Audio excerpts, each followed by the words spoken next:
महागठबंधन की मुश्किलें हैं कि थमने का नाम ही नहीं ले रही। विरोधियों से पहले साथी दल ही एक दूसरे से भिड़ गए हैं। सीट बंटवारे को लेकर अब कांग्रेस और आरजेडी के बीच खुली जंग छिड़ चुकी है। कांग्रेस की नई लिस्ट ने आरजेडी की नींद उड़ा दी है और इस सियासी तकरार का सीधा सीधा फायदा एनडीए को मिलता हुआ नजर आ रहा है।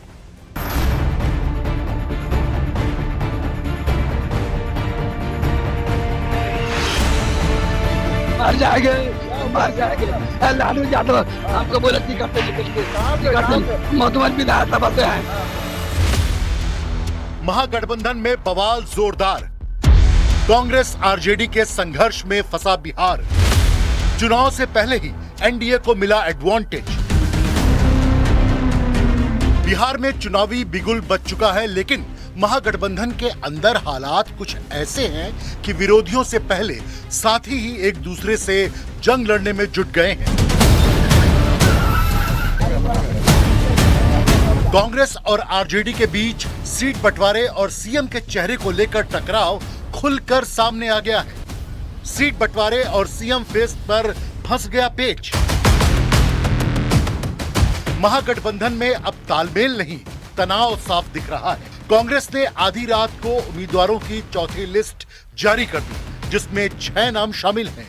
इसी लिस्ट में कांग्रेस ने कहलगांव सीट से भी अपना उम्मीदवार उतार दिया, जबकि इस सीट से आरजेडी पहले ही प्रत्याशी घोषित कर चुकी है। यानी अब फ्रेंडली फाइट की जगह खुली जंग का माहौल बन गया है।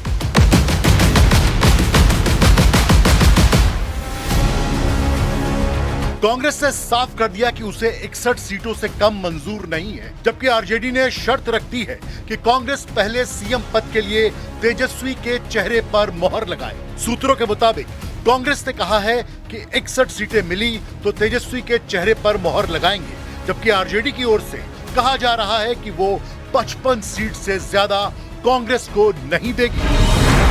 सूत्रों के मुताबिक कांग्रेस ने अपनी सीमाएं तय कर दी हैं और पार्टी आलाकमान ने भी साफ कर दिया है कि अब बिहार कांग्रेस अपने दम पर फैसला लेगी। यानी दिल्ली अब बिहार कांग्रेस के झगड़े में दखल नहीं देगी। इधर आरजेडी ने भी बिहार कांग्रेस नेताओं से बातचीत बंद कर दी है, जिससे अंदरूनी तनाव और बढ़ गया है। ठगबंधनों की जामात है, एक दूसरे को ठगने के चक्कर में खुद ठगा रहे हैं लोग।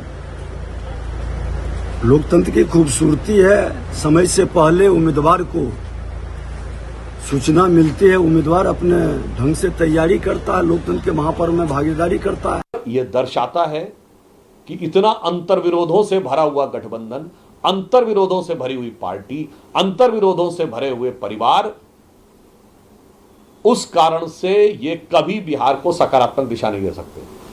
और मैं एक पंक्ति में कहना चाहूंगा, जो अपने कैंडिडेटों की लिस्ट नहीं बना पा रहे हैं, ये चुनाव हारने के बाद कहेंगे कि वोटर लिस्ट ठीक नहीं। चुनाव से पहले ही एनडीए को मिल सकता है फायदा।